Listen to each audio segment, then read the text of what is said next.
Bonjour les amis, nous sommes le samedi 8 janvier, je suis au rucher, il fait une très belle matinée, est-ce que elle est à milieu de matinée, j'espère que cet après-midi ça sera identique. Donc j'en profite pour faire un petit contrôle visuel sur la sortie, l'entrée des ruches, comme ça me donne déjà une vision. Et je vais en profiter aussi pour continuer nos épisodes sur une ruche au fond du jardin. Et nous allons voir ensemble la mise en place d'une ruche, l'orientation, comment la disposer, etc. Voilà, c'est décidé, nous allons poser la ruche ici. Donc première chose, je regarde le sol, il penche vers l'avant parce que la ruche va être positionnée en direction sud-est, pas plein est, pas plein sud, mais sud-est. Donc l'entrée va être face à l'image actuellement. Donc la pente pour l'évacuation de l'eau sera dans le bon sens. Donc je prépare le support. Donc maintenant que j'ai décidé de mon implantation de ma ruche, en fonction de tous les critères qu'on a vus dans l'épisode précédent, je prévois moi, je me sers de souvent, voilà, des quérons, des parpaings, suivant les régions, ça a différents noms, Voilà. Je pose à peu près pour voir si je suis à peu près à la largeur. Donc hop, pour éviter de me porter en permanence la ruche, je regarde avec une grille à renne. Là, c'est bon, elle va venir se positionner à peu près au milieu des parpaings, ce qui va laisser quand même passer l'air sous le bas de la ruche pour que ce soit bien ventilé. Bon, la surélevée, pourquoi? Parce que à même le sol, il y a beaucoup d'humidité. Vous pouvez la poser sur des parpaings, vous pouvez la poser sur des palettes, sur des trépieds en fer, sur ce que vous voulez. Il y a plusieurs façons de faire. La seule chose, c'est de l'isoler du sol pour que ça ventile et pour pas qu'elle soit constamment dans l'humidité, surtout quand il pleut. Quand il pleut, vous avez des projections d'eau. C'est pour ça que moi, je mets au moins 2 parpaings, parce que c'est plus facile pour y travailler dessus et en même temps, ça protège mieux. Maintenant que les parpaings sont posés, je vois à peu près que c'est bon, ce que je fais, c'est qu'avec un niveau, je regarde très rapidement. Donc j'avais vu que j'avais une pente sur l'avant, j'ai bien la pente sur l'avant, donc l'écoulement va se faire naturellement. Des deux côtés, j'ai pas de souci. Et là, je vois que je penche beaucoup sur ce côté. Donc je vais nettoyer un petit peu le dessous avec le râteau. Et je vais essayer d'égaliser un petit peu pour essayer de la mettre le plus droit possible à ce niveau-là et toujours laisser la pente vers l'avant.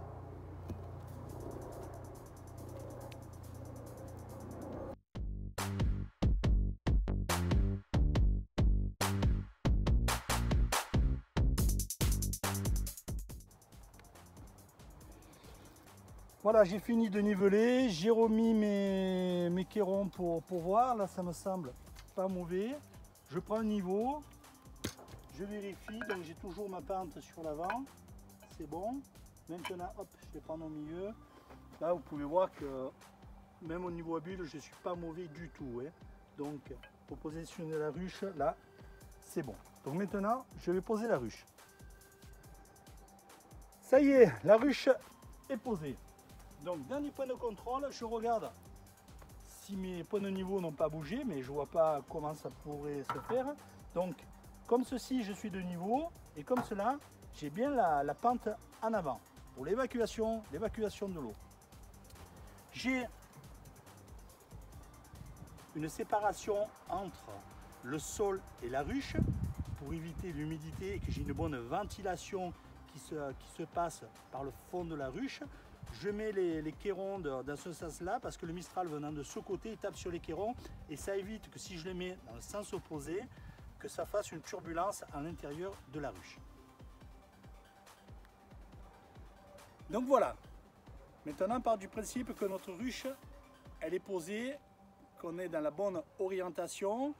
On a regardé l'épisode de savoir si au niveau de la réglementation, du voisinage, du savoir-vivre, etc., si je peux poser une ruche au fond de mon jardin, avec l'accès, que ce soit facile, etc. Et que surtout, je ne me fasse pas piquer parce que c'est trop près de la maison, pour la sécurité, surtout pour la sécurité des enfants. Donc ça a été vu. Dans un autre épisode, on a vu la race d'abeilles.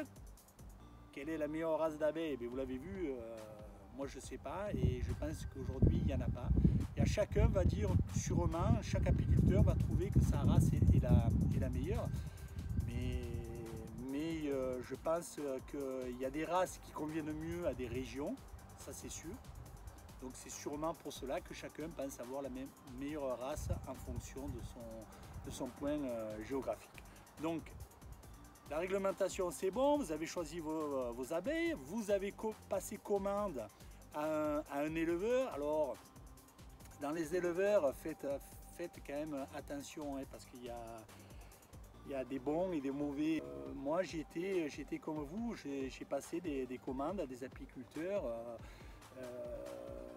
et souvent on est vraiment déçu de ceux que l'on reçoit. Donc quand vous en avez trouvé un bon, que vous avez des informations, ou que vous voyez, ou que vous connaissez, ou que vous voyez faire, que ça corresponde à ce que vous cherchez, regardez pas à 5 euros, à 10 euros près le prix d'une reine ou d'un essaim, hein, parce que vous le regretterez dans le futur. Donc voilà. Donc réglementation c'est bon, vous avez passé votre commande, vous posez votre ruche. Maintenant ça y est, elle est posée, en attendant de recevoir votre essaim. Donc maintenant nous allons regarder ce que l'on trouve dans la ruche. Ici c'est un modèle d'Adam, 10 cadres. C'est le modèle le plus répandu en France.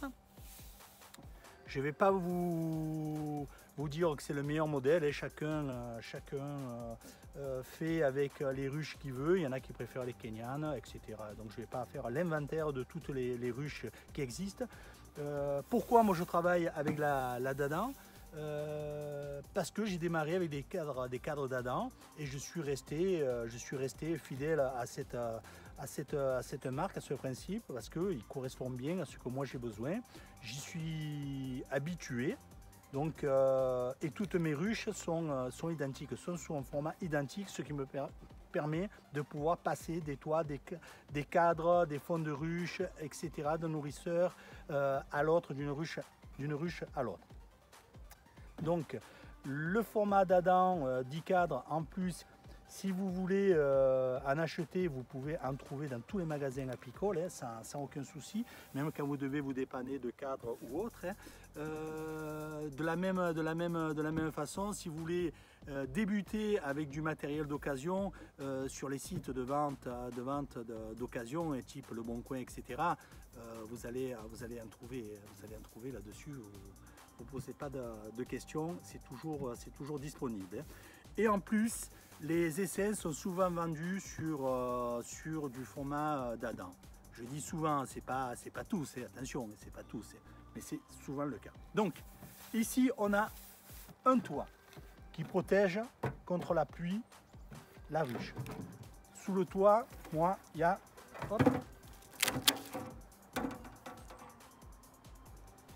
l'isolation.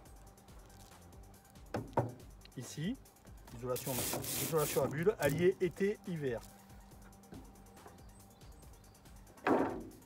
Dans toutes les ruches, vous trouvez la grille à reine, le nourrisseur.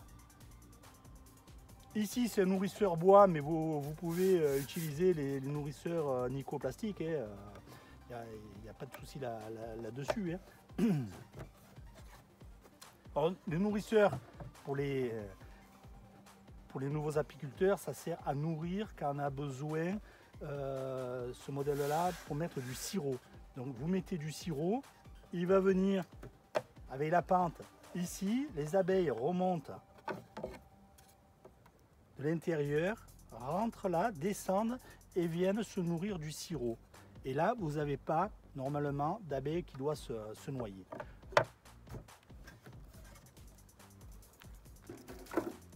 Ici, un couvre-cadre. Donc si je me sers du nourrisseur avec du sirop, bien sûr, le couvre-cadre vient en dessus. Donc là, ici, c'est un couvre-cadre en plexiglas et transparent.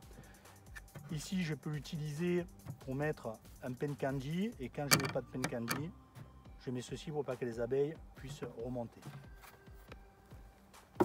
À l'intérieur du corps, on va retrouver des cadres. Donc ici, quand vous êtes un nouveau apiculteur, vous allez vous retrouver avec des cadres, avec de la cire. C'est-à-dire que là, c'est de la cire neuve. Après, les abeilles vont les tirer, faire des alvéoles. Donc là, j'en ai mis 2 pour vous montrer. Les couleurs, ça c'est les cadres qui ont été faits et la cire a été posée l'année dernière. Ça n'a pas été encore utilisé.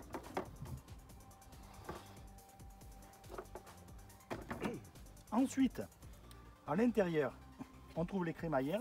C'est là où viennent se mettre les cadres. Au fond, on trouve le fond de ruche. Donc moi, c'est des fonds plastiques Nico avec une aération totale. Ça aide à lutter contre le varroa.